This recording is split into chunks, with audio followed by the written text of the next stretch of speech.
আর আনন্দপুরের এই বিপর্যয়ে আর্থিক সাহায্য ঘোষণা করেছেন প্রধানমন্ত্রী নরেন্দ্র মোদীর দপ্তর। মৃতদের পরিবার পিছু 2 লক্ষ টাকা, আহতদের 50,000 টাকা আর্থিক সাহায্য। পশ্চিমবঙ্গে সাম্প্রতিক অগ্নিকাণ্ড অত্যন্ত মর্মান্তিক ও বেদনাদায়ক। অগ্নিকাণ্ডে আহতদের দ্রুত সুস্থতা কামনা করি, বার্তা প্রধানমন্ত্রীর দপ্তরে।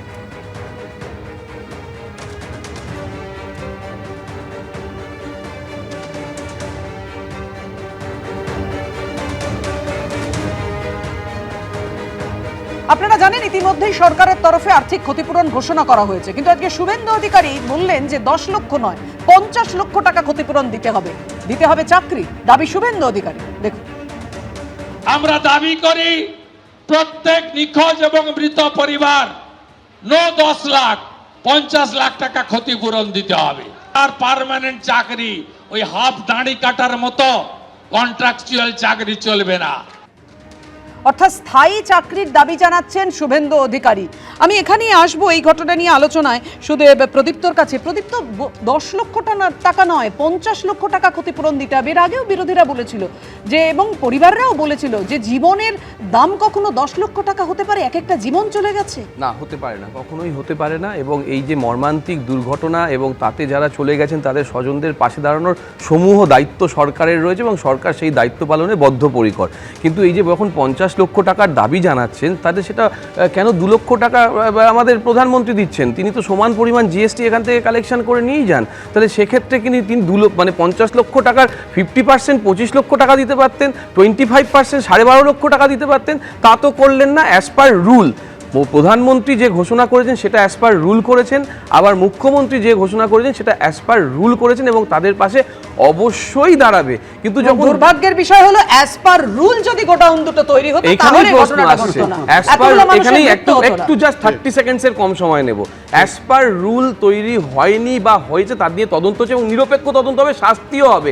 কিন্তু ইতিমধ্যে তোমরা দেখালে রাজা চক্রবর্তী থেকে শুরু করে মনোরঞ্জন শীত মোমর এবং তার সঙ্গে গঙ্গাধর দাস, তাদেরকে গ্রেপ্তার করা হয়েছে, 8 দিনের জেল হেফাজতে রয়েছে। কিন্তু দিদি 8 দিনের কোথাও একটা পুলিশ হেফাজতে রাখা রয়েছে। মালিক কেন গ্রেফতার হবে না? শুভেন্দু অধিকারী তাহলে রেল দুর্ঘটনার সময় যেমন মালিক গ্রেপ্তারের কথা তিনি বলেন না, তেমনি গোরখপুরে যখন 60-এর বেশি শিশু মারা গেল তখন কাফিল খানকে জেলে ভরে দেওয়া গেল, সরকারের দোষ হয় না।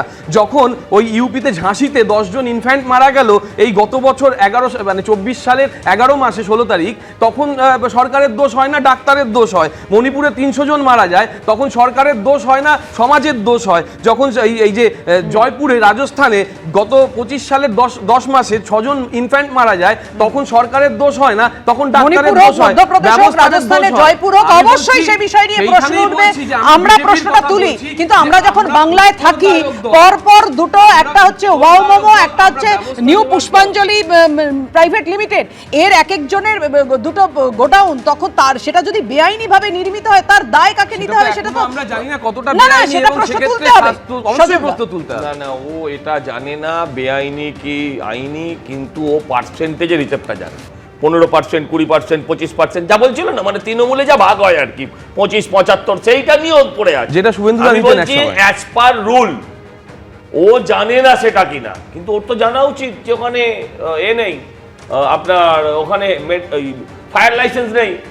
আপনার তো জানা উচিত যে ওটা আন্তর্জাতিক সংস্থার দ্বারা নির্দিষ্ট করা জলাভূমি, ওখানে কখনোই কোনো স্ট্রাকচার দাঁড় করানো যায় না, বোঝানো যায় না। তার মানে ওটা পুরোটাই সেটা তো আপনার জানা উচিত। আপনি কি ওখান থেকে নোট নিয়েছেন? নেননি। মমতা ব্যানার্জি যখন আমরির ঘটনা ঘটেছিল তখন ডাক্তারদের ধরেছিলেন, কারণ তখন উনি ছিলেন অগ্নিকন্যা। এখন দুটো ম্যানেজার কাজের চাকরকে ধরেছে, মালিককে ছেড়ে রেখে দিয়েছে, কারণ এখন উনি হয়েছেন ঘুগনিকন্যা। ওই যে মোমো খাওয়ায় তো ওনাকে, মোমো ওনাকে কিছু পৌঁছে দেয়, তাই মোমো ওইখানে জায়গা পেয়েছে জলাজমি। সে মালিককে কি করে ধরবে? যেমন আইপ্যাকের মালিককেও ধরতে গেলে মমতা ব্যানার্জি ঝাঁপিয়ে পড়ে, সেরকম মোমো মালিককে বাঁচাতেও মমতা ব্যানার্জি দায়বদ্ধ। এই যে আপনি বললেন ইনফ্যান্ট মৃত্যু অমুক রাজ্যে তমুক রাজ্যে, পশ্চিমবঙ্গের থেকে শিশু মৃত্যু ভারতবর্ষের কোথাও হয় না, কিন্তু একটা আগুন লাগার মৃত্যুর সঙ্গে আপনি শিশু মৃত্যুর তুলনা কেন টানতে? আমি বলছি আপনি আমায় বলুন, আপনার বাড়িতে একটা চিলেকোটার ঘর দুটো জানলা করবেন, দেখবেন আপনার পঞ্চায়েত কাউন্সিলর এমএলএ লোকেরা পুলিশের লোকেরা চলে আসবে। একটা 3খানা ফুটবল গ্রাউন্ডের মতন জায়গা নিয়ে একটা অত বড় স্ট্রাকচার দাঁড়িয়ে পড়লো, আর আপনি বলছেন জানেন না? আপনি তৃণমূল করেন, আপনাকে ছাড়বে না, আর আপনি তৃণমূলের হয়ে এখানে বলছেন জানেন না। আরে দাদা, এই ভবিষ্যৎ কে আপনাকে বলেছে ক্ষমা জানেন না? করবে কথাটা না। হচ্ছে তদন্ত এই হবে এবং ভবিষ্যৎ শাস্তি আপনাকে হবে। ক্ষমা করবে না। তদন্ত হবে, শাস্তি হবে। কিসের তদন্ত কিন্তু হবে? আমি বিজেপিতে গেলে নিশ্চয়ই আর শাস্তি হবে না, তাই তো? তদন্ত বিজেপিতে গেলে শাস্তি হবে না, একের তাই তো? পর এক যেমন শহরে শুভেন্দু অধিকারী অগ্নিকাণ্ডের শাস্তি ঘটনা হবে। ঘটে, জরুরি ভিত্তিতে তদন্ত কমিটি গঠন হয়, কিন্তু তারপর ওয়ে আউটটা কি হয়, তারপরে আউটকামটা কি হয়, সত্যি আমরা জানতে পারি না যে কি ব্যবস্থা নেওয়া হয়। আদৌ কি তাতে অগ্নিকাণ্ডের ঘটনা এড়ানো সম্ভব হয়? দেখুন, মুখ্যমন্ত্রীর বিদেশে সফর সঙ্গী বলেই কি ওয়াও মোমোর মালিককে গ্রেফতার করছে না পুলিশ? নাজিরাবাদ কাণ্ড নিয়ে এদিন সরাসরি মুখ্যমন্ত্রীকে নিশানা করেছেন শুভেন্দু অধিকারী। পাল্টা কি উত্তর দিয়েছে তৃণমূল, রাখবো আপনাদের সামনে। এই যে আসল নাটের গুরু ও মোমো, এর মালিকের সঙ্গে মুখ্যমন্ত্রী বিদেশে সরকারি টিমে, দেখুন প্রমাণ, গোটা কলকাতা শহরতলিতে যত মোমোর সেন্টার, বিরিয়ানির সেন্টার, সব একে লাইসেন্স দিয়ে দিয়েছে। এর লাইসেন্স ছিল? উত্তর না। ফায়ার নির্বাপক ব্যবস্থা ছিল? উত্তর না। কি করছিলেন আনন্দপুরের রশি? এর করার বাকি আছে। যার মাথায় পিসির হাত, তিনিই খাবেন জেলের ভাত। মোমোর মালিককে গ্রেফতার করতে হবে। দারোয়ানকে গ্রেফতার করছেন, কর্মচারীকে গ্রেফতার করছেন।